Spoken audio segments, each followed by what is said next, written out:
Danielle is in Biloxi, Mississippi. Hi, Danielle. How are you? Hey, I'm good. How are you? Better than I deserve. What's up? I had a question. My husband and I have been married for 9 years, and we've handled our finances pretty terribly, and we've kind of been having a moment of reckoning. We've been looking into trying to start budgeting, but we've kind of gotten ourselves in such a bind that to start budgeting, we're not really sure how to. There's not a lot left out of each check to be able to put back. So got a log jam. How do we start? Yeah. Yeah. What's your household income? It depends. He works a lot of overtime. He makes $28.10 an hour, so give or take, he brings home about $1,100-ish a week. So he's making $50,000-$60,000 a year take home pay, so making $80,000. And you are at home with the kiddos? Yes, sir. I have 3 little girls. Okay, what age? They're 8. My middle one will be 6 in about 3 weeks, and I have a 1-year-old. And how much debt do you have, not counting your house? Not counting our house, it's around $26,000, give or take. On what? That's vehicle included. A lot of credit card debt, and our vehicle, and 1 or 2 loans. What do you owe on the car? About $9,200-ish. Other cars paid for? No, sir. We owe about $9,000. I said the other car is paid for? Oh, yes, sir. My husband's little truck is paid for. Okay, good. And you said that he's been working quite a bit of overtime. How many hours has he been doing a week? He's putting in around 60-plus hours a week. Okay. So about 20 over. So does he seem pretty maxed out in his ability to work any extra? Yeah, he's exhausted. I mean, he's still plugging along, but I don't know how to help. I want to know how to help him, and I can't go work outside of the home with 3 kids. By the time I don't really have any skills. We're Christians. We believe in the life staying home with the children, and so I don't really have any skills as far as being in the workforce. So, but even if I did find a job, all it would go to daycare. So it would be pointless. Rent or own your home right now? We're paying a mortgage right now. Okay, and how much is that a month? $975. Okay. All right, there's nothing in this math that you gave us that screams stupid. Okay? Okay. But what you're dying death by 1,000 cuts. It's a lot of little stuff. Right. Sometimes when I talk to someone in your situation, they got a $32,000 car. Okay? And if you had a $32,000 car, that would scream stupid. Okay? And I'd be going, sell your stupid car. Okay? You have a $9,000 car. That's not crazy. It's we got to get rid of the debt. You can't breathe and life's not good. I'm not discounting that situation, but I don't see a single item that if I pull that lever, it changes things quickly. You don't have a single item because you got a lot of little ones. Does that make sense? Right. Yes, sir. So what that ends up telling me is a couple of things. One is the two of you resetting your minds and committing to, we are going to manage money instead of it managing us. Yes, sir. There's kind of a roar, like, ah! I am so freaking tired of this, that we are not going out to eat. We are not going on vacation. We are selling so much stuff the kids think they're next, and we're going to do a written budget, and we're going to stick to it. And we're not going to buy crap on the internet or crap at Costco or crap in the mall. And you kind of got to get mad. You hear what I'm saying? Yeah, my husband's kind of reached that place. He is so tired of working so hard. Yeah. It's like there's but you got to reach it. You got to reach it because you're the full-time home economist. Yeah, right. Yeah, which means pinching these pennies, consignment sale clothes. Our kids at the Ramsey house grew up in experienced clothing, okay? Right. So, I mean, and then they went to college debt-free, okay? And now they're grown-ups, and none of them are in counseling due to the clothing that they didn't get. So, Right.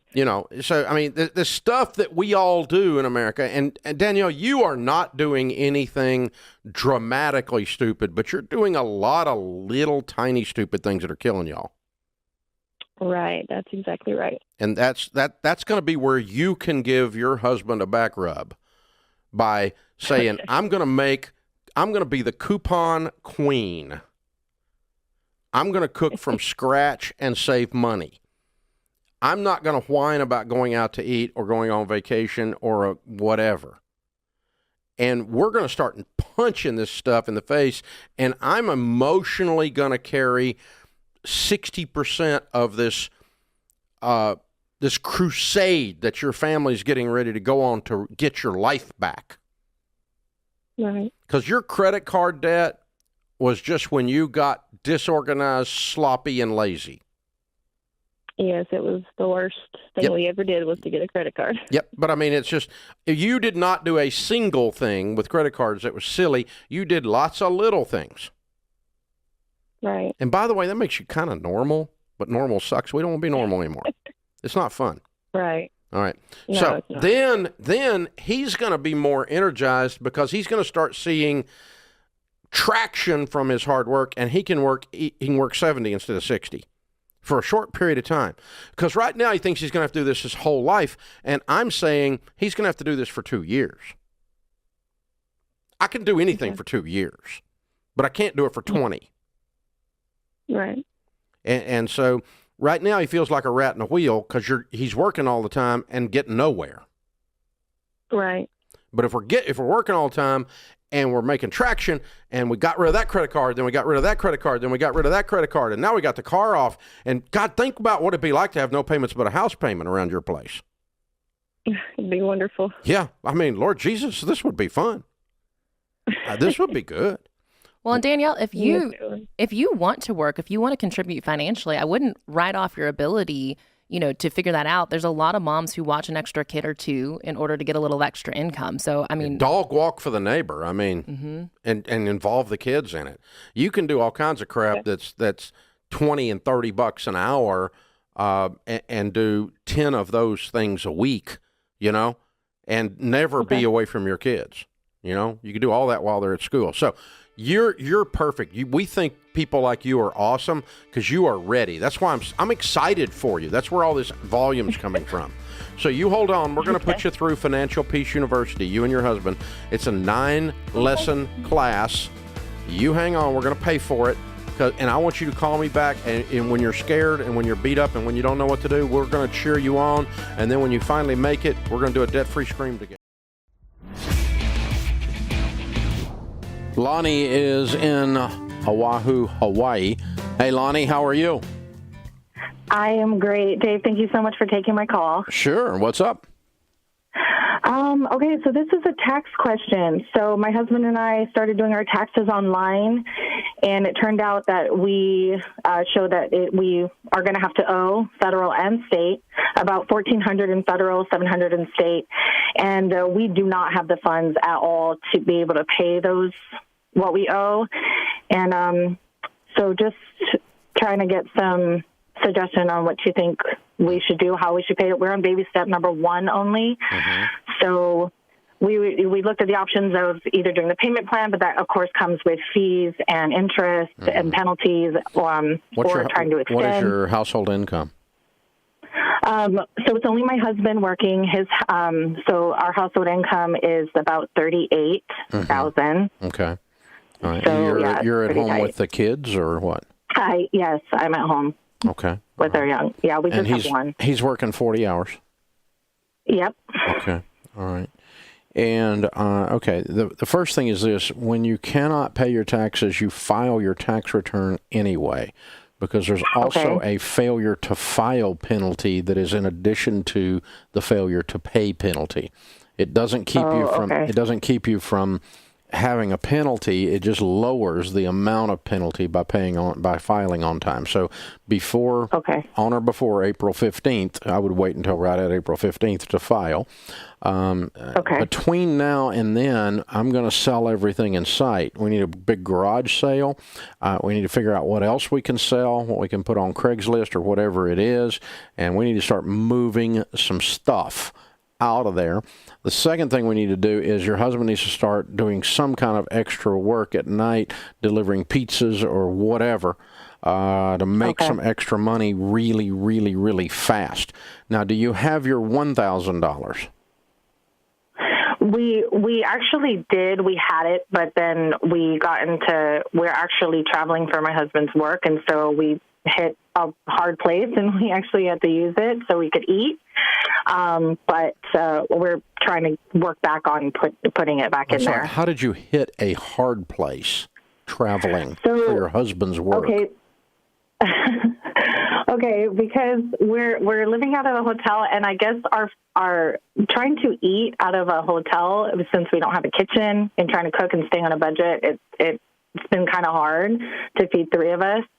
So I had, I guess, spent more money on eating than we were. Okay, so where do you guys live normally? So we actually live on Oahu, but we're in California for 3 months for my husband's job. He works for the federal government. Okay. So and they don't give him enough. They don't give him enough to take care of his family while he's there. In addition to paying him a whole $38,000. Is he military? No. So he's a federal police officer. Okay. Yeah. So he's civilian law enforcement, and they give him $50 a day. Okay. So he's supposed to travel without his family, is the idea then, because that's not set up to support a family, obviously. And how many children do you have?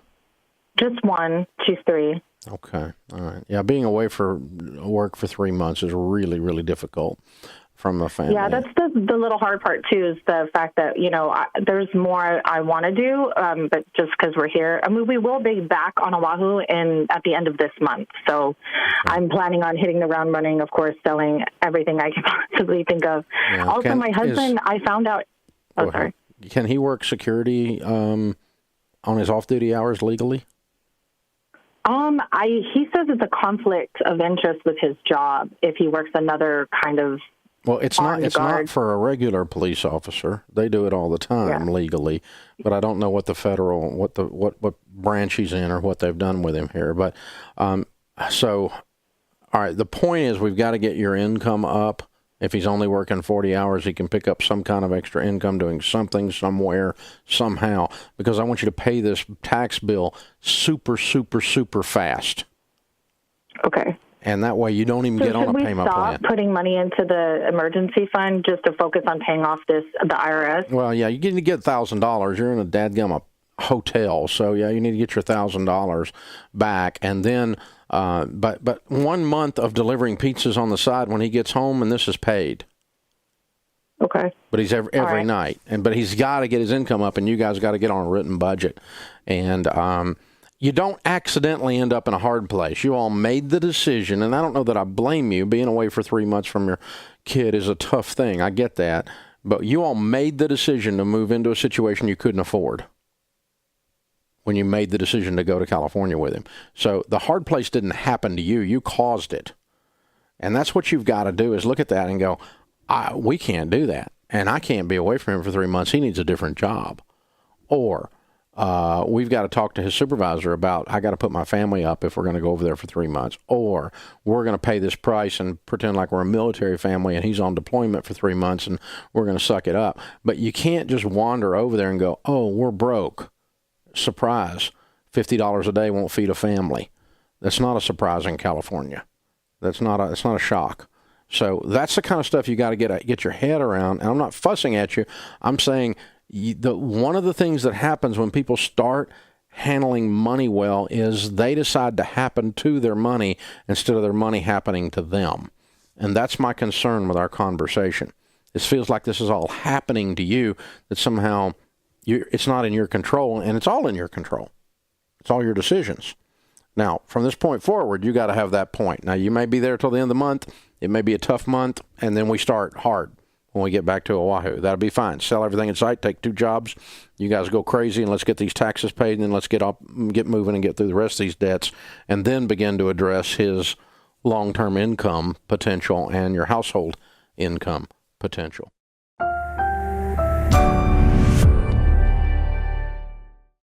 And today's question comes from Rachel in Kentucky. Our 19-year-old daughter just moved out after paying rent to us for the last 8 months. My husband wants to consider the money as hers and give it back to her, but I disagree. Currently, she has 0 plans to go to college and has moved out because we made her. It was time. I was considering investing some of it or using the money to pay for college for our other daughter who will be graduating high school next year. What's your opinion? Mom is hardcore. Mom is feisty towards her daughter. Oh, I bet if it was a son, she'd give him the money. Oh, 100%. Oh, I'm harder on my daughters, I feel like, than Charles, my little baby boy. Little baby boy. So sweet. I don't know, Rachel. Let me think. I mean, I think it's fine not to give it back to her. It does feel funny using her money to pay for the other sister's college. Would you give it back to her? Even if she has no plans, like she doesn't know what she's going to be doing? Okay, there's something wrong with this situation that is not money. It was time for her to leave, and I'm going to take her money and give it to her sister. It kind of sounds like we're a little pissed at daughter. I don't know. I feel there's something. There's a little friction here feel between something. Mom. It's time for her to get out. Well, hey, I'm with you. Kick them out. I ain't got any problem with that part. But get out there and do your thing. I don't think you have to give her back the money, You don't have to, but don't not give it to her because you're angry with her for her behavior, and then don't not give it to her and double down on the punishment and give it to her sister. Yeah, that's a little vindictive is the way it feels a little bit here. So by and large, I think that is kind of sad though. I'm thinking about my 2 daughters, and if I'm like, I'm taking you're so mad at one of them, you give it to the other one. Yeah, giving it to Caroline. Yeah, it's like, you little twerp, I'm going to give it to your sister. So yeah, I think your husband is probably saying that giving your daughter back this money is not a moral issue. It's not an ethical issue. I don't think it is. I don't think you owe it to her. I think her leaving with a little bit of friction as she leaves, sparks flying, as the old trunk was drug out and thrown in the back of the car, or whatever we call it here, this would be just a little grace. I'm going to give it to her and just call it grace, and just put not to try to buy her affection or to cover over the misbehavior or something like that. I don't know what went on, but you said it was time for her to go, so there's something a little bit pushy there, and because we made her. It says she moved out because or maybe she was doing nothing. I mean, she could have, you know what I mean? Like, I don't know. So maybe you tie the giving money back to her based on her behavior, some behavior you want to encourage out there in the wild. Okay, and so like, if you do this or this, we'll give you the money. We're going to give you this back, or like, for instance, and honestly, I kind of think Mom's pretty upset with her. There's a lot of emotion in these words. And I think probably, Mom, you step back and just ask your husband to talk to her about it, to the daughter about it. And because there seems to be a little bit there, and just say, I think we might want to help you in your new start. And if you went through, so we'll match you your emergency fund or something. If you match your emergency fund, or we'll, or if you're going to pay off some debt, we'll help you with that, and we'll match that up. We're going to use some of the money you paid us in rent to help you get started and to encourage some good behaviors. If you want to go through Financial Peace University, we would give you $1,000 of this back as an incentive to do that, and something like that. Something that helps the daughter that left get a sustainable situation out there. But now, I would not give it to her if she's misbehaving out in the wild. Yeah. And you're going to finance her misbehavior by giving her old rent money back. That's not an act of love. That's just enabling. So, I guess there's a lot going on here that we don't know, but we are sure Mom's hardcore, no question.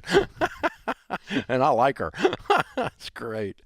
Because An eagle that doesn't leave the nest is eventually known as a turkey. Brought to you by the EveryDollar app. Start budgeting for free today. So my husband and I and our 2 kids are feeling forced out of our house because of a legal situation with our HOA where our HOA will be doubling in cost.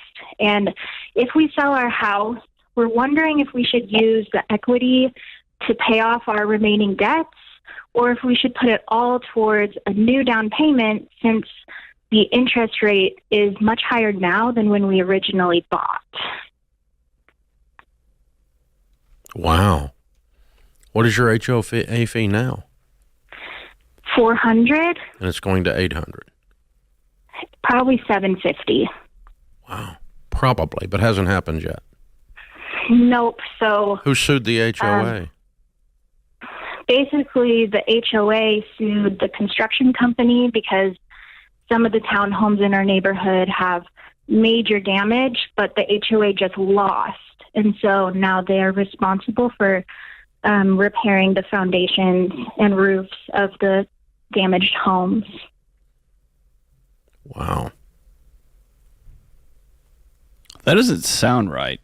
Yeah, I mean, they sued the construction company to get the construction company to fix the things. I don't understand, because HOA usually doesn't cover. Oh, this is a condo. It's not. Yeah, it's not. These aren't townhomes. standalone homes. Mm-hmm, correct. Okay, that's what's going on. Okay, all right. What a mess. So how much equity do you have? So probably about $120,000. Now, before your values go down, once word gets out about the HOA fee going up. And yeah, so right now it's worth $100, but once word gets out on this, you're probably going to lose some value. Correct. Which is why we're thinking of selling it now. We have to disclose it, of course, but we might have a better chance now. Yeah, because there may be a bunch of other people going on the market too. The market might be flooded. Yeah, I'd sell it. I'm with you on that. And you got $100,000 or so in equity. How much debt do you have? We have $50,000 in debt. Okay, so if you buy a house with $50,000 down and you have zero debt, what's wrong with that? Well, since now I talked to a lender and we qualify for about a 6.5% interest rate. When we bought, we had interest rate. That hasn't got anything to do. The interest rate hasn't got anything to do. You're moving. So you're either renting or you're buying. You're moving. You're either renting or you're buying. So your old interest rate doesn't matter. It's gone. You sold it. Okay? You're going to buy. If you're going to buy, it's going to be at these current interest rates. Yeah, I guess that's not going to change. But whether or not we put a bigger down payment will change, like, what type of house we could get and what our monthly payment for that house would be. So we're just not sure what the wisest way to use that money is. Yeah, well, your interest rate on your mortgage is going to be less than the interest rate on all your other debt, even though it's higher than the current mortgage. So mathematically, you come out better by paying off the debt and putting a smaller down payment down. You'll come out with a lower monthly drain by having an increased house payment. And the reality of this is that I would pay off the debt and buy whatever house you can afford at that point with the $50,000 down. And listen, Megan, I got a feeling this has been stewing and running around. Like you guys have been dealing with the unknown and the stress of this whole situation for quite some time. And I'm going to encourage you to list your house by Friday.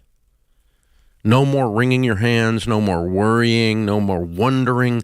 Make a decision. Your anxiety level will drop immediately. But you guys have been kind of hanging up here in this constant level of angst for a long time over this issue, and now you've come to the conclusion it's coming.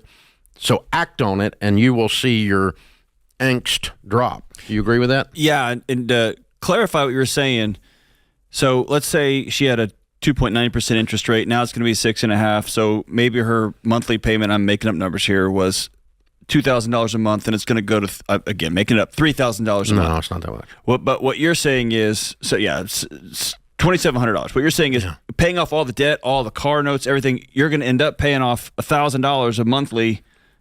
Stuff coming out of your house. Yeah. And here's the thing: $50,000 at an extra 3%, 3 versus 6, right? $50,000 that you don't have because you paid off debt at an extra 3%.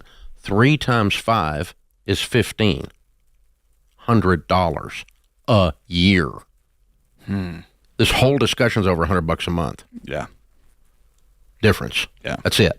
So she puts down another $50K, saves her $100 a month on the payment. That's it. So it's just the math is bogus. There's nothing here. Nothing's happening here. But there's just the so numbers much are so smoke small and fire about that interest rate. Yeah, but it's like, oh God, interest is higher. Yeah, it's $100 a month in your situation because you paid off your debt instead of putting down an extra 50. That's what it changed it. And so zippy. You know, I mean, in the scope of your life, that's not the problem you got. You got a lot of bigger problems. Get this house listed.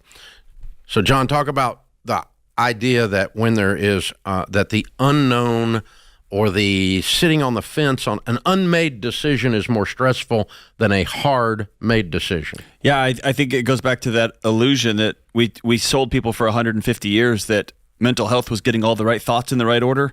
And when you have a situation like this, it'll never get in the right order. They just swirl and swirl and swirl. And so what do? We think, we ask more, we read another book, we go. And so instead of just doing the stupid thing, you have to act your way. Oh, and by the way, unfollow or defriend the HOA Facebook group. That's the other. Quit talking about it. Because that's where hell lives, is in HOA Facebook groups. The devil, that's where he takes up resident. It's a portal straight into hell. If a bus is coming right at you and the lights get real bright and all of a sudden everything goes dark and you open your eyes and you're staring at a Facebook portal for an HOA group, you didn't get in. Right? You didn't get it. You didn't make it. You didn't make it. And people live on them. People live on them. The wrong people. That's what I'm saying. So, and when stuff like this is going on, when a negative situation in the neighborhood, it's like, it just goes bananas. It's gasoline on a fire. It's just like, woo, woo. Put the house up. Unfollow, defriend. Get out.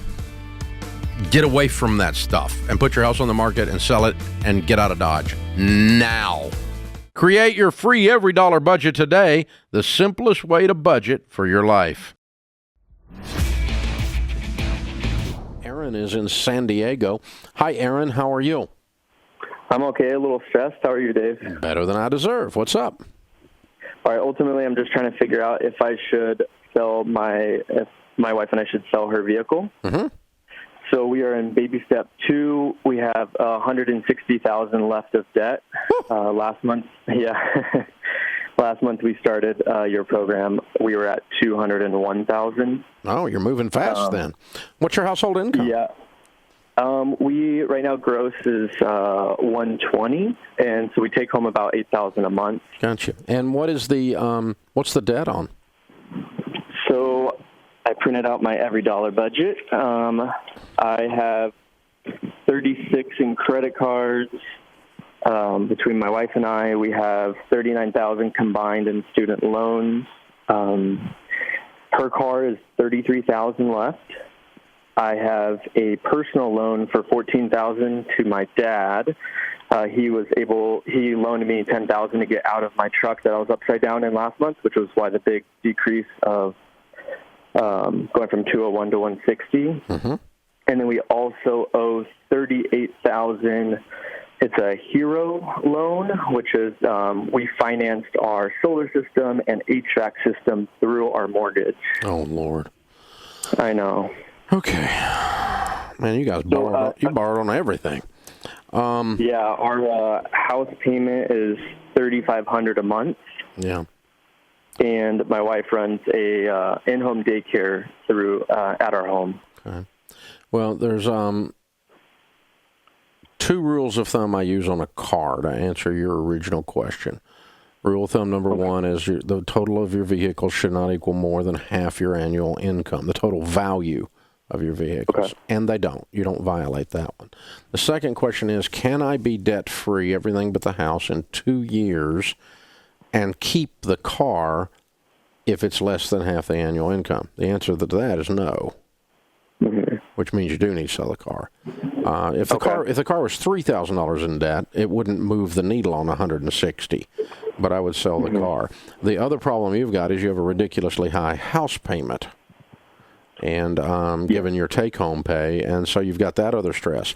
So let me tell you what I think I'm seeing. Are you guys, 33, 34? We're both 30. 30. Okay, you're right around there. Took a while to do this. You didn't do this overnight. So what's happened is you guys were normal, and you pretty much, if you wanted something, you bought it. That is correct. And that's the credit card debt. Originally, it was a student loan. Then it was the car. Then it was your truck. And then it was the hero stuff and all that. I mean, if we see something, if we can sign papers and they'll give it to us, we'll sign the papers. So let's just buy it. And you just, step by step, layer upon layer, have gotten yourself into a real thing of gumbo here, a real soup, right? I mean, there's a lot of stress on this. You guys it's stressful. So, how long have you guys been married? We've been together, we're high school sweethearts. We've been together for 12, married for 7. Okay. Once you guys started feeling this and it built up, I'm guessing 3 years ago probably, what's the effect on your marriage? Are you guys okay? We are now. We're a lot better now, honestly. So my dad, in order to give me the personal loan, he said, you guys are going through FPU, and then I had to buy a hoopty, and then he paid down my negative equity in my truck, and in the last 2 months, it's been so much better. Good. Okay. So by having a game plan and a direction that's not into the ditch, it took some of the stress off the relationship. That's good. That's what it normally does. So, because normally, I mean, I would have guessed 6 months ago, if that was 3 months ago, 6 or 8 months ago, y'all were probably like Sharon and me when we were going through it. We about killed each other. I mean, it was nasty, Yeah. So what we want to do is, that's the main thing, is I want to make sure marriage is okay, because that's more important than all this crap, all this stuff, right? Then the second thing is, let's get the mess cleaned up, because this is no fun, as fast as we can. You make decent money, considering the hole you're in. You make good money, but considering the hole you're in, you're just decent. So you have a medium-sized shove on a large hole, that kind of a thing. Right. So it's not like you make 120 and you owe 10. It's pretty substantial. So, yeah, I would sell the car. I want to make sure she's emotionally on board with that we're both saying we've had it, we're going to do whatever it takes, we're ready to win, and we know that we're not driving junk cars the rest of our life, but for a period of time, we got to clean this mess up. Have you cut up all the credit cards? I actually changed all my credit card numbers, told everyone I lost them, and then cut them up when I got the new ones, so there's no more auto pays or anything on them. Very good. That was smart. And then she is on board. She actually is the one that wants to go forward with selling her car. Okay. We got an offer from a dealership at $24,500. That's a little slim. It is. Yeah, I'm not panicking. Yeah, I'm not panicking here. I'm just saying, you're trying to run a race with dragging an anchor. And I can run another lap with the anchor, but I don't want to run 2 years of laps or 3 years of laps with this anchor. So, but yeah, that's too much of a cut. That's a wholesale minus number. That tells me that car, if you private sell it on Kelley Blue Book, look it up and put it on Craigslist or something, it's probably going to bring 27, 28. Okay. Yeah, we have it at 27, and Kelley Blue Book is 26.9. There we go. Okay. And then we have $1,000 that's going to be owed next month for our car payment and registration. So that's what I was kind of considering, the $24,500 offer plus the $1,000 I'd save in registration and car payment would be close to a private party and just be done with it, or just hold out. That's not a bad consideration. And plus the payment is $500, right? Yes, it is. And so another month of payments is another 2 months of payments is to get it sold is another $1,000. So that gets you there. Yeah. I think your analysis is pretty good there. I probably am going to do that in this case. But the $1,000 is unusually high, and it's obviously a San Diego, California situation. In Tennessee, our registration and stuff's nowhere near that. It's like $100 or something, you know. So we don't get hit that hard. So, but that changes the equation. You're right. That's new information, and I think I like your analysis. Yeah, I'm going to take it. Here's the thing. The beautiful thing about what you're doing, the truck and the car are gone. Those are very emotional decisions because all your friends see that, you see that, you feel it, and that is showing your commitment to all this change, both of you together, and I just love it. I really predict you're going to be fine. You're going to do really, really well, and you know, just keep digging on it, keep scratching on it. And I'm my tip of the hat to your dad for, you know, putting some stipulations on his help, which actually gave you real help.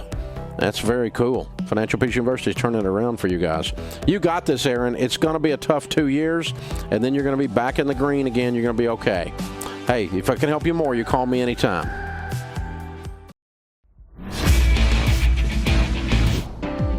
Kim is with us in Detroit, Michigan. Welcome to the Dave Ramsey Show, Kim. Hi, how are you? Better than I deserve. What's up in your world? Well, we were really dumb, and we went and got not just one payday loan, not just two, we have 4 out. Oh, my goodness. And you were desperate, weren't you? Yes, we were very desperate, but now we're even in bigger desperation mode as we are watching the payoff. We've got one that we've paid. We owed $1,400 and we've already paid $1,500 on it, and we've only made $100 into the balance. Okay. And so what are the 3 loans? What are the 3 loans today? What's the balance today? One is $1,300. We've got 2 out that we just keep flipping around, and they're each at $600. They cost us $675 every time. Like, it's $75 every time you flip it. Every payday. And then there's another one out there for $1,500. Okay. And what's your household income? I make about $25,000 a year. I picked up a second job working about 60 hours a week on top of that when we realized we were in trouble. So I'm working anywhere from 80 to 100 hours a week right now. And that's paying me $9, well, almost $10 an hour now, and then $15 an hour on overtime. And then my husband makes $40,000 a year. And he's looking at getting another Dave job. We started watching. He wasn't totally on board. He's like, no. He's like, a budget isn't going to help us. And I'm like, I'm telling you, it will. If we just, like, try and figure this out, we have to work our way out of this. There's got to be a way. How much other debt do you have? We have our mortgage. Our house payment is $1,300 a month. It's at an extremely high interest rate. We're still trying to budget that in. We've got 2 cars that are almost paid off. How much do you owe on them? We owe $2,000 on one, and we owe $3,000 on the other. Okay. All right. So really, we have our gas and our lights, but then we fall behind on other stuff. That's not debt. But so basically, you're telling me you make 25 plus your job, and he makes 40 plus the job. Maybe a little more, 50 if he gets overtime. He's been trying to push. That's $65,000 between the two of you at your main jobs, and then on top of that, so you guys are probably approaching $100,000 a year with all the overtime both of you picking up. Oh yeah. I mean, we're trying to get back on track. Our problem is that like his paycheck came in. Stop. Just listen, okay? $100,000, and you hear me that $5,000 pays off both of your cars. Another $5,000 pays off these student loans. So less than $10,000 pays off, and you're debt-free but your house, and you're making $100,000 a year. Right. So you are disorganized. Oh, we are. You desperately need a budget. We started on every dollar. Yeah, you did. He didn't. Right. He didn't get on board until I showed him your show, Credit Sharks in Suits. And then he's like, that kind of makes sense to me. Like we don't need to have here's what should make sense to you.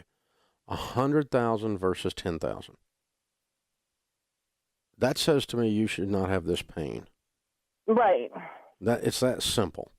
Those two numbers right there on a piece of paper written down, It's kind of stupid that it's so simple.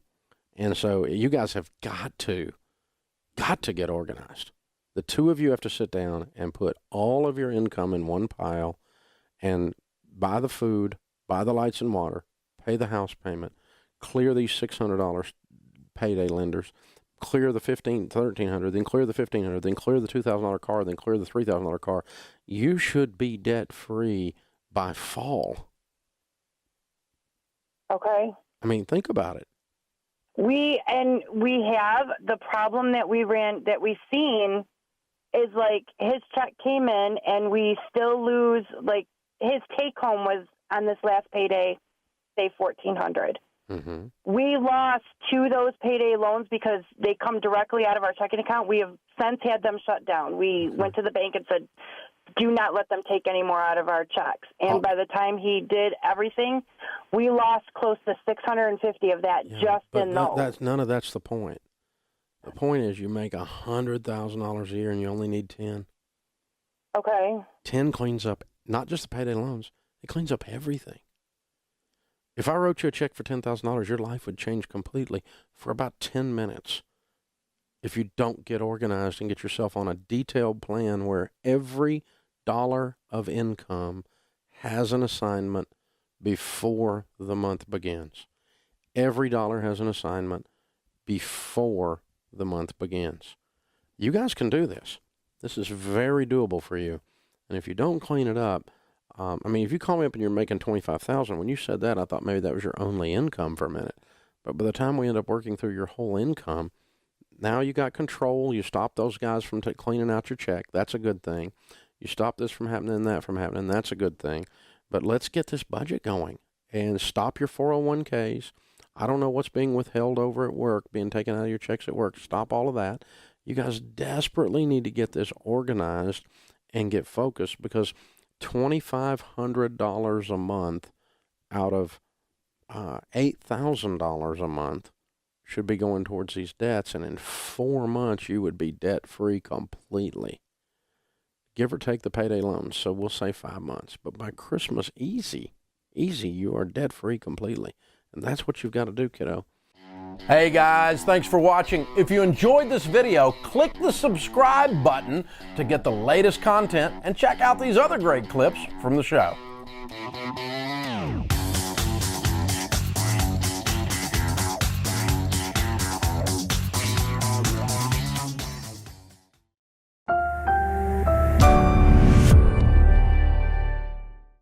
All right, let's go to Julie in St. Paul, Minnesota. Hi, Julie. Welcome to the Ramsey Show. Hi, thanks for taking my call. Sure. I've had recently, my husband and I have had some changes with work, and what I'm trying to figure out is how to make monthly contributions that we both make to a joint household account equitable and fair. He's recently accepted a new job making considerably more money, and I'm straight commission, so my money is always variable. It'd be different if, he made $100,000, I made $50,000, then it's pretty easy how to figure out. But how do you figure something out when somebody's variable commission every month? How long have you guys been married? We've been married about 3 years. We've been together about 8 and sharing finances for about 6. Okay. Well, my answer is really simple, Julie. It's all of yours together. So once it hits a bank account that you guys share, regardless of who brings in the money, it is your money. You guys together as a couple, it is both of your money, all of your monies together. So you're acting like you're still roommates. You're not roommates. You're husband and wife. And so there's a power. The preacher Julie said, "And now you are one." He did not pronounce you a joint venture.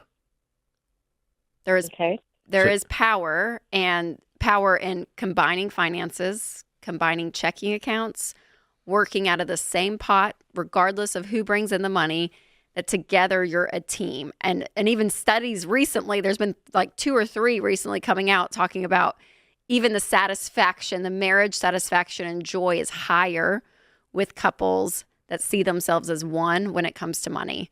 And it's probably one of the more countercultural things. I feel like we talk a lot about countercultural stuff on this show, But for so many people, they do what you guys do. They're running these two separate lanes, trying to figure out, okay, who pays what bill, what's fair, what's equal. When you just scrap all of that and say, hey, this is our house. When our incomes come in, it is our income. What are we going to do with our money? And you see yourself as a team, as one, as unified.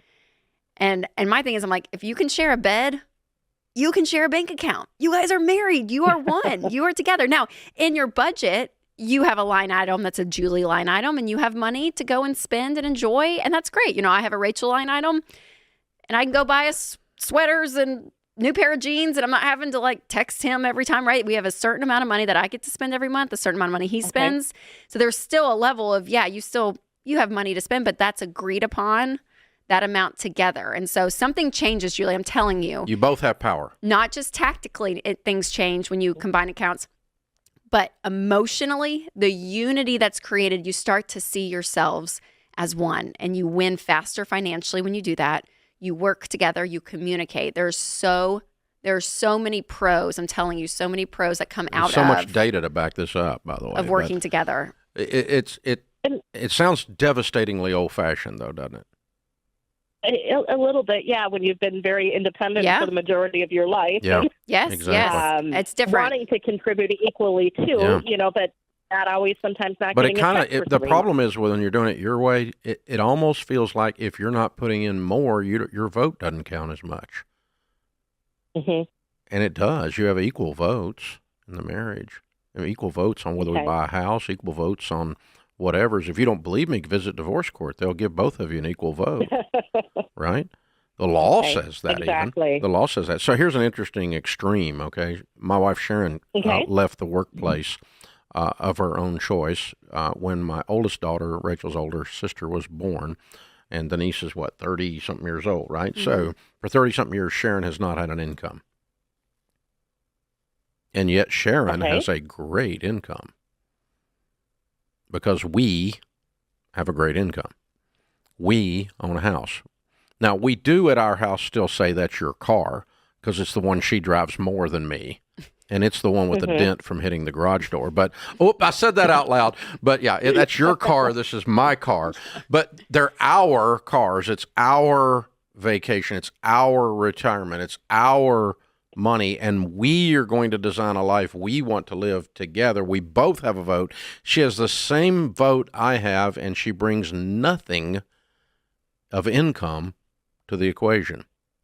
I didn't say she brought nothing to the equation. I said she brought nothing of income to the equation. Let's be very, very clear about that after the garage door joke. But I'm already in deep kimchi here. But that's the thing. So yeah, I think I think you can try this as an experiment because there's nothing that says you can't undo our suggestion. Try it for 6 months, Julie.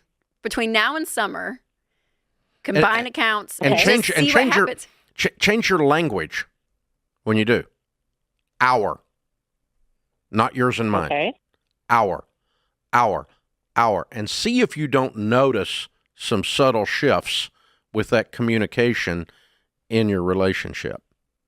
It's proven, and it's just we've been doing this a long time, and Rachel's right. We get trashed on social media for this because it's like it's like old-fashioned. See, the old marriage vows, for richer, for poorer, we've all heard that. In sickness and in health, we've all heard that. The old Book of Common Prayer marriage vows say, "Unto thee all my worldly goods I pledge." You don't hear that in a marriage anymore either. No. But 50 years ago, almost every wedding you went to, you would have heard that. Okay. Or 60 years ago. I've been married 40 and it wasn't in mine, but but yeah, I mean, it's old school is what I'm saying. It's it's got a very, almost a Victorian feel to it. Now, and what can come with that is the sense that you've lost power, and we're not suggesting that your vote is diminished. No. I'll guarantee, Dad, blame to you, my, hillbilly wife has a vote. Okay. She takes her vote. You can call you a hillbilly. Can you call her a hillbilly? She's hillbilly too. We both are noble hillbillies. But I mean, the chances of me taking away your mother's vote is zero, right? Oh my God! Even if I wanted to be overbearing, it's not an option. Stop. Okay, yeah. That 100%, 100%. And I will say this, one of the pushbacks I get on social media is, well, we just kept fighting all the time, and now we have separate accounts, and we don't fight anymore. Well, it's because you're just denial. That's okay. So that's my point. Is I'm like, that's the exact fight you need to be having to have a deep, rich marriage. Like, you can't just sweep things under the rug and function like two different places and then call that okay. That's not okay. You broke up and didn't admit it. It forces you to communicate and work together as a team. And I'm telling you, Julie, it's worth it. It changes other things in your marriage. Give it a shot. That's our pitch. Give it a shot. All right, Beatrice is with us in San Antonio, Texas. How are you, Beatrice? I'm doing well, and thank you so much for saving my marriage, Dave. Ever since we started Financial Peace, me and my husband never argue about money, so it's been a blessing. Thank you. Very cool. How long y'all been married? We've been married for 11 years, but we've been together way longer than that, so it's been really, really nice. Well, it's a good thing to not kill each other after 11 years, right? Yeah. We're still breathing. But now we have one dispute, and I was like, we've just got to call the Dave Ramsey show, so that way we could just put it into it and figure out what we're going to do. Okay. So I have a question for you. All right. So we're on baby step. We've got back into debt, and we're in baby step number 2 again, unfortunately. And I have about 20 different envelopes that I've established. And ever since New Year's came around with the resolutions, my husband was like, let's go ahead and just stop the envelopes and just concentrate on the necessities like grocery money, gas money, and mortgage, those kind of things, and just kill the rest of the envelopes and put all of the savings toward our debt until we're out. And I'm saying we continue the envelopes. That way there's no surprises when we need tires or when we need an oil change or what have you. So I'm trying to figure out, what do we do? Okay. Probably a combination of the two. 20 sounds pretty wide, and so, but I like his intensity about cutting back and throwing everything at the debt.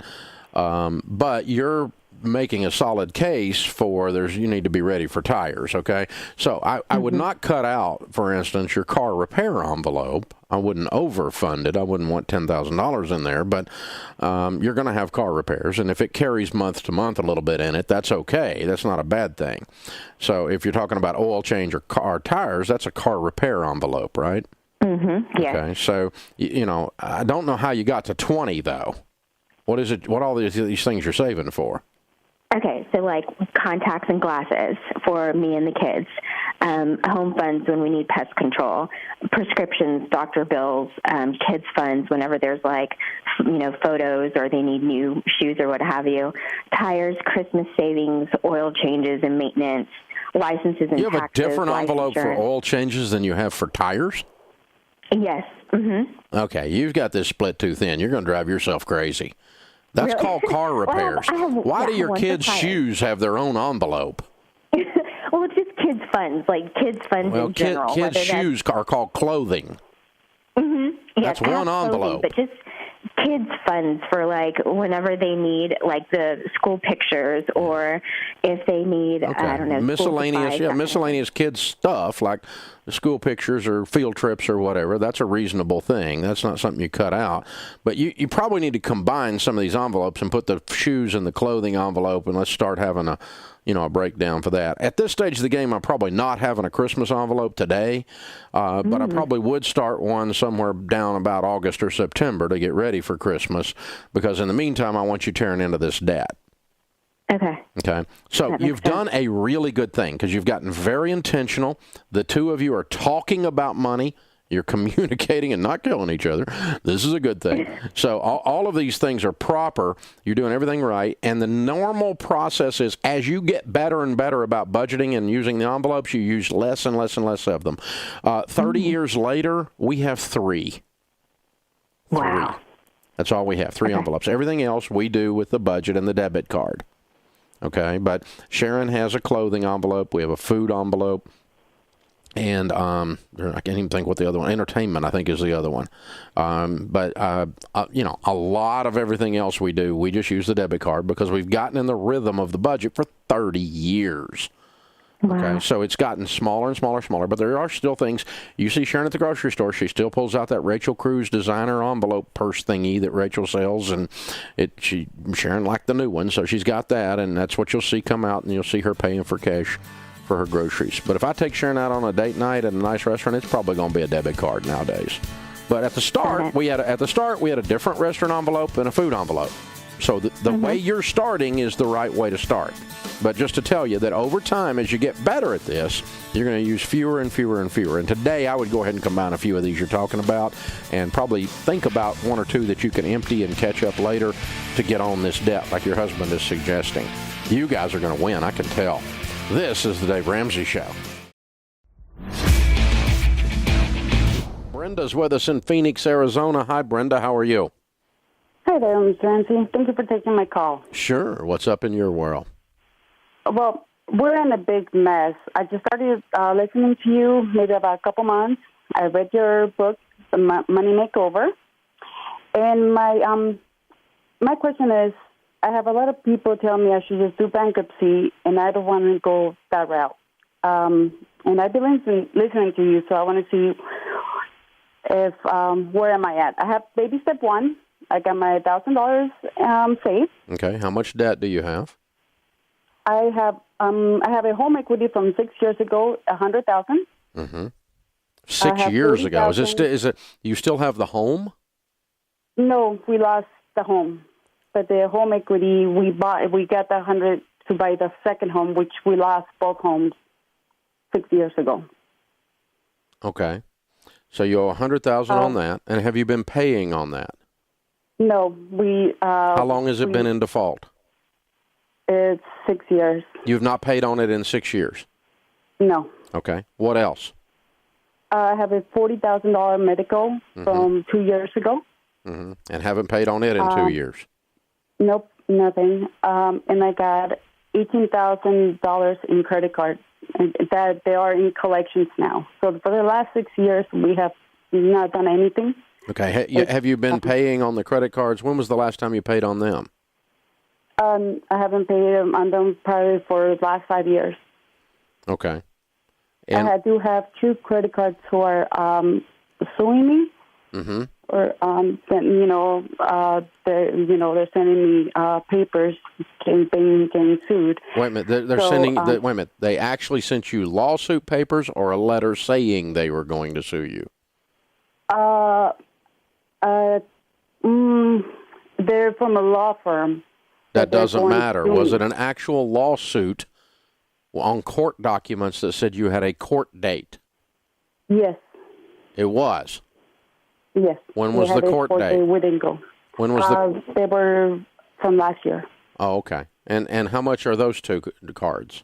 Those are $5,000. And that's part of the 18, or is that in addition to the 18? Yes. Nope, that's part of the 18. And what is your household income? My husband's self-employed, and we average every year about $60,000. So why have you not paid bills? I don't know. I don't know. I don't know.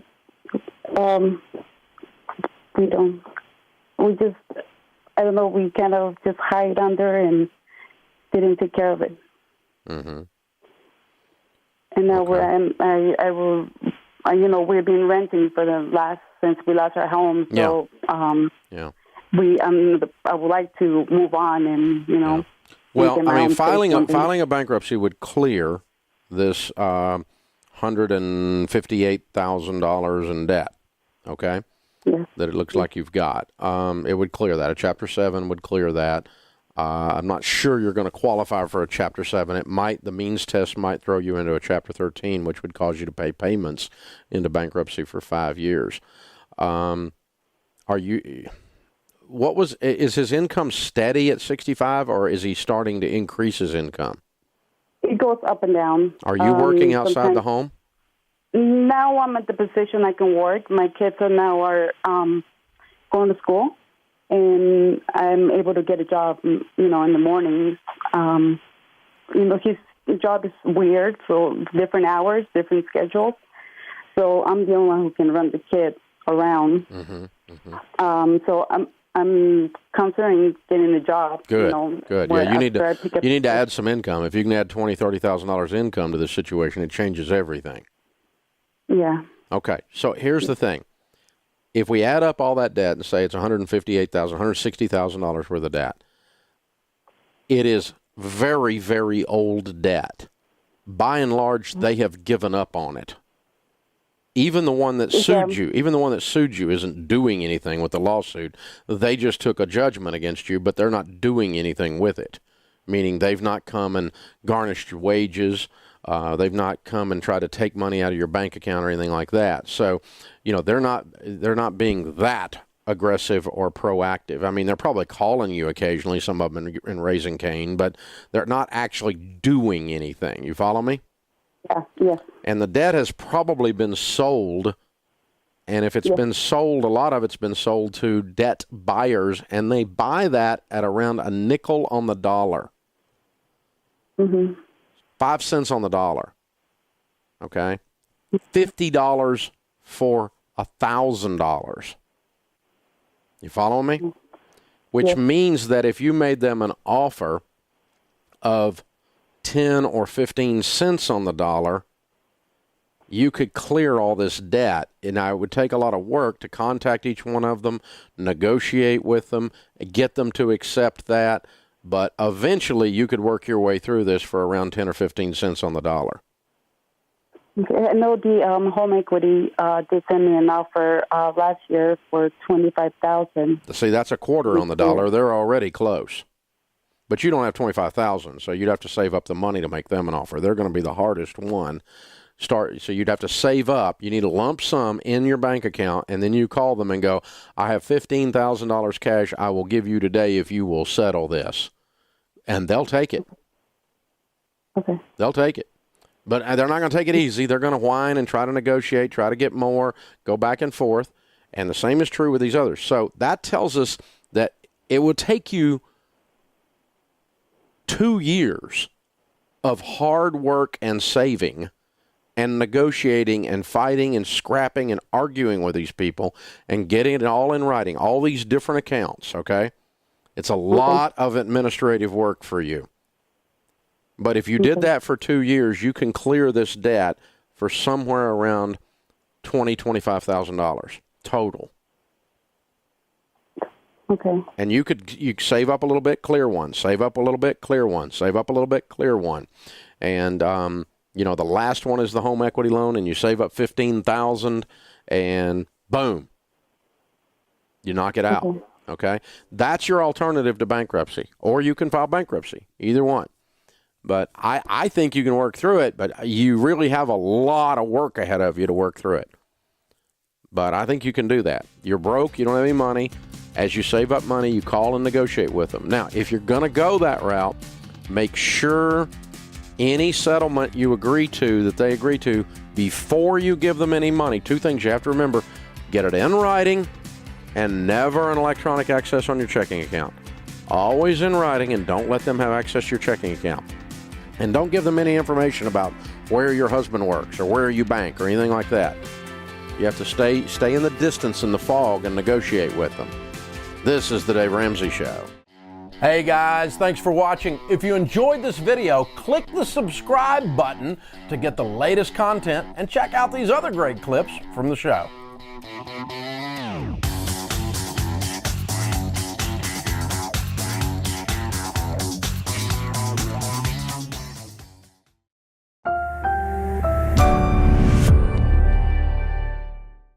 Brandon is in Spokane, Washington. Hey, Brandon, welcome to the Ramsey Show. Hey, thanks for having me. Sure. What's up? So me and the wife, I'm 23 right now.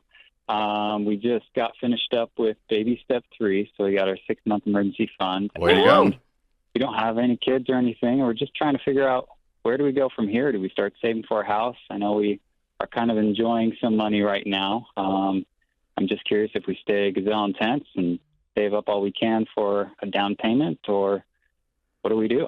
Is that your next goal, to buy a house?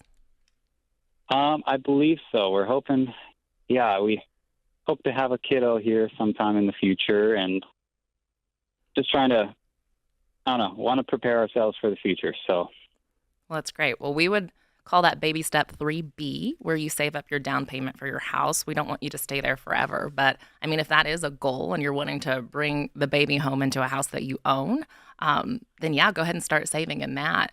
And then, of course, after that, you're in baby steps 4 through 6, where you're going to start saving for retirement, your kid's college fund, and then paying off that house. I have a feeling you already knew that. I kind of did. Yeah.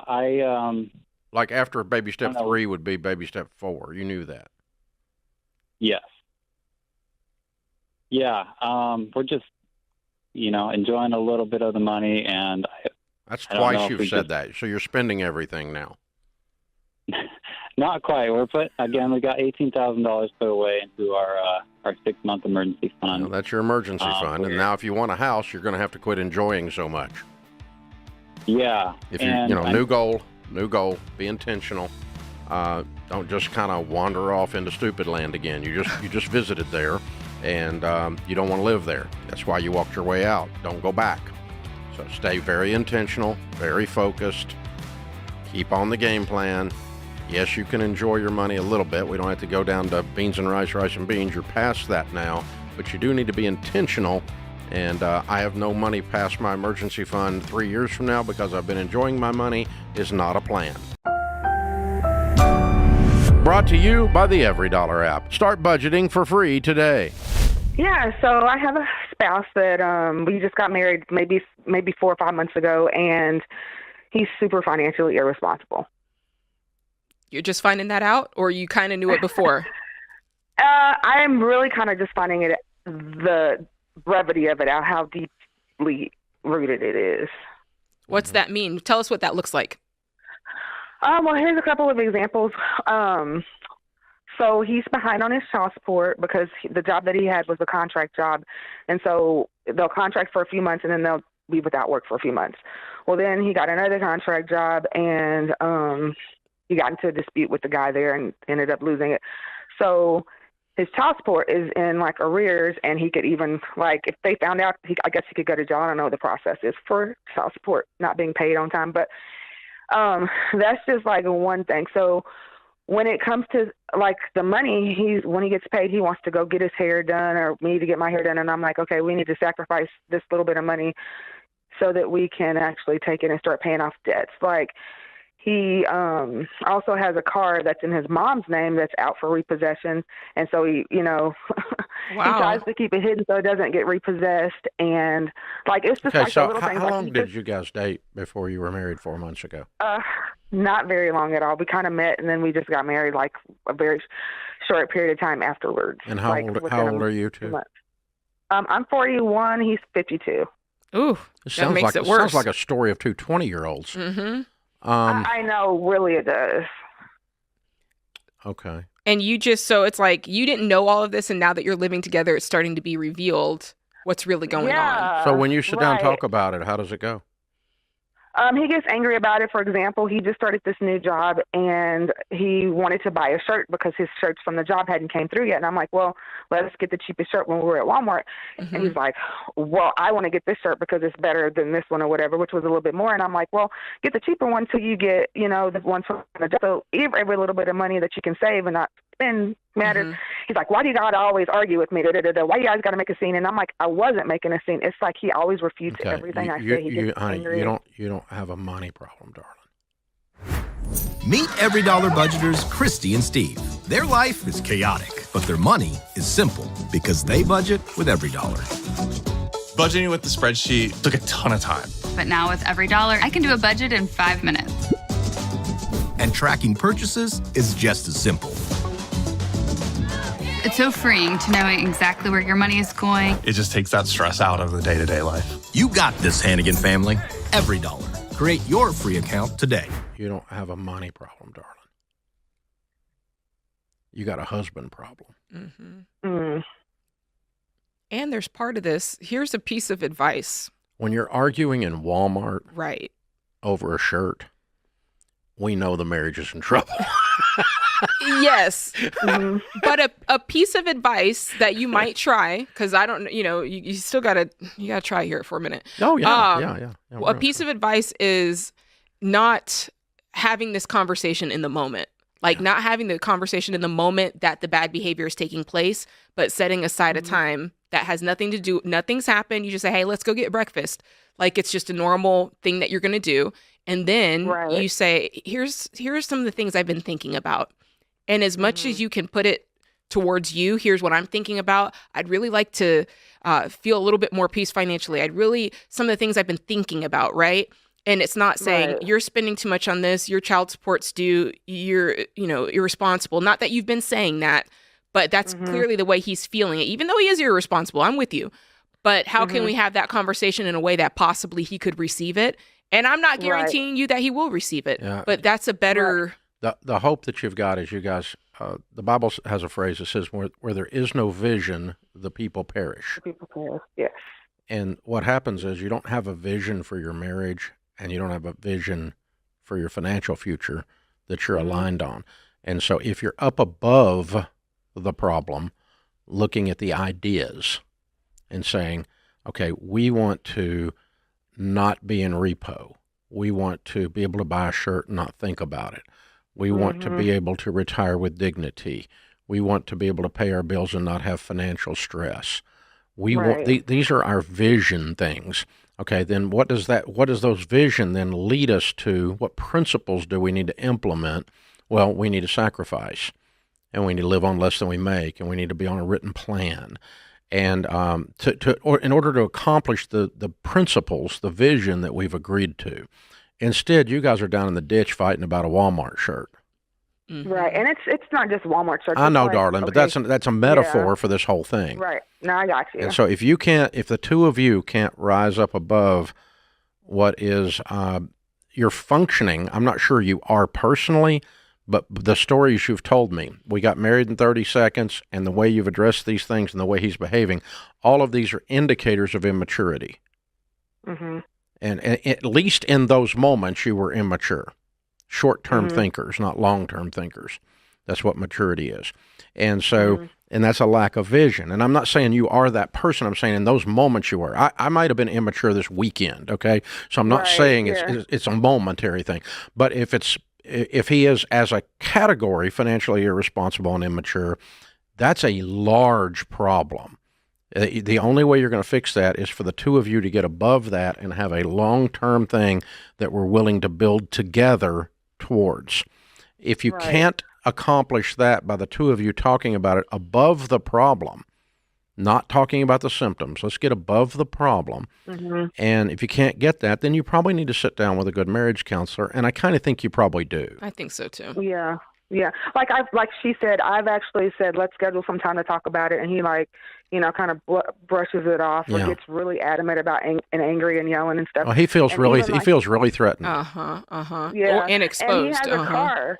He has a car that doesn't work that's got 200,000 miles on it, and I'm like, well, at least sell that and get a couple of $1,000. Well, I don't want to sell it. It's going to be worth some money when I get it fixed up. What you're saying, and I understand why you're saying that. Why it's not working is you're telling him what to do. And I get it. From a logical perspective, you're like, it's easy. Why wouldn't he just do this? Why wouldn't he do that? He asked me what to do, and I'm like, here's my thing you should do. Don't ask me if you don't think I should give you my opinion about it. Yeah, I think you guys don't know how to do conflict. I think we ought to agree on some principles, and the principles will tell us what to do. The principles will say, buy the cheaper shirt at Walmart, or just wear one you got till the new ones come in. The principles will say, sell the old car. The principles will say that a responsible grown man doesn't short his own children. He catches up on his child support. The principles say we're going to sit down together and map out a life that has peace and sustainability and love and not all this angst and disrespect. He feels very disrespected, and you're scared because you think you've signed up for a bad trip here. Yeah, exactly. And let me just add this. So I met him because I have two properties, and one of them I was Airbnb out. So I started Airbnb my property out, and he was like my first guest. And he ended up like taking to me and liking me and fixing stuff around the house. And then, we kind of didn't really date, but we got married shortly thereafter, him becoming a guest here. And I'm like, did he just need a place to stay at? Like, I don't know. You're starting to feel used. Yeah. So again, to save this, you've got to get above it. Otherwise, it's not going to be saved. Because I don't give you 2 years. Counseling is a must. Max. You do need a marriage counselor in your corner. and they can help. Hopefully they can walk you through it, hon. Create your free Every Dollar budget today, the simplest way to budget for your life. Brought to you by the Every Dollar app. Start budgeting for free today. Alyssa is with us in Naples, Florida. Hi, Alyssa. Welcome to the Ramsey Show. Hi. Hey, what's up? Oh, not much. Just taking a break in my workday. Okay. How can we help? So, I just got remarried in October, and my husband and I, after the wedding, really sat down and took a good look at our combined finances. Good. And we definitely made a lot of debt choices independently, and now coming together, trying to figure out how we can tackle that, hopefully, for the new year, planning on, having a kid. I already have a 9-year-old daughter, and trying to get those, figured out so that we're not constantly worried about savings and being able to retire. Sounds like you need to do all the things that all of us need to do. Yeah. Feed definitely. babies, retire, get out of debt, save money, right? Right. And part of the thing that's a little bit frustrating and is, between our combined finances, we're bringing in about $11,500 a month and still feel like we can't, we've only got about $3,000 in our savings and not able to really contribute to retirement or anything like that. So trying to figure out. How much debt do you have? So student debt, we've got about $140,000. Who's the lawyer? Credit. I'm the mental health therapist. Ah, okay. So I've got about 90. Mm-hmm. He has about 40, and that was from his parents pushing him to go to college. So he has debt with no real. What other debt have you got? Nothing really to show for it. Car payments. How much? About $60,000 total in our cars. You owe $60 on your cars. Okay. Mm-hmm. And then we've got a mortgage that's got about $240,000. Mm-hmm. Okay. That's as far as debt goes. Mm-hmm. Hmm. Okay. So, Alyssa, looking at these numbers, let's ignore the mortgage for now and focus on the consumer debt. You've got about 190 or so in consumer debt. Mm-hmm. And you guys are bringing home, 130, 140 grand? Mm-hmm.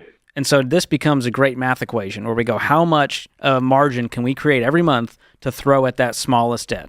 That's all we're focused on. No saving, no investing. We're not eating out. We've got to make some sacrifices here. How quickly could you pay off? Could you throw $3,000, $4,000, $5,000 a month at the smallest debt? What's holding you back? I think for me, it's the fear with my daughter, making sure that we have enough. Because with me being self-employed and him doing construction and things like that, I get worried about catastrophic expenses. You know what I'm worried about? You make $130,000 a year and you're freaking broke. That's what I'm worried about. I think you need to be worried about that. You're driving cars you can't afford and you have a lifestyle that's absolutely asinine. Mm-hmm. And that's nothing to do with a 9-year-old. What does she need that's thousands of dollars a month worth? When you say I need to take care of her. It's more just in case. Yeah. There's no bit, but you're not doing anything about it. You got $3,000.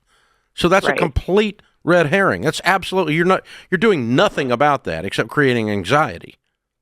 Right. Yeah. So it's time for a penchant for action, some urgency here, and say, okay, the more dramatic we change our life, the more dramatically we change our life, the more sacrificially we change our life, the faster this is going to turn around, and we're going to have a pile of cash and we'll be out of debt. Yeah. The more you just goof around with it, because here's the deal: you guys have no idea where this money goes. Right. And so we're going to get you on a detailed written budget. So here's the thing: what kind of mental health professional? What kind of work do you do? So I do counseling, like therapy, depression, anxiety, stuff like that. Okay. All right. And so what you do is there's some parallels to what we do. So you can use you can be physician, heal thyself. Okay, right. So because here's the thing, you are an objective observer to someone's misbehavior. Right. And you look at that and go, hey, you ought to try this because the way you've been doing it, not working. You know, this yelling and screaming at your wife, not working. You know, this zero activity sitting in a dark room, adding to your depression. So you need sunlight and vitamin D and activity. So you need to go out and exercise and be in sunlight. Helps with depression. Am I wrong? No, okay, not wrong. So you send somebody because but they're sitting in the dark room. They don't see it. So what I want to do here is I just want you to say, okay, if I hired you, you're a smart person. If I hired you, even though you're not a financial professional, it's because the stuff we're dealing with here is 6th grade math. If I hired you to look at this and say, you come in objectively and you look at this family, they make $130,000, $140,000 a year. They have $3,000 to their name. They have $60,000 in car debt, and they have student loans that have been hanging around so long they think they're a pet. They feel stuck.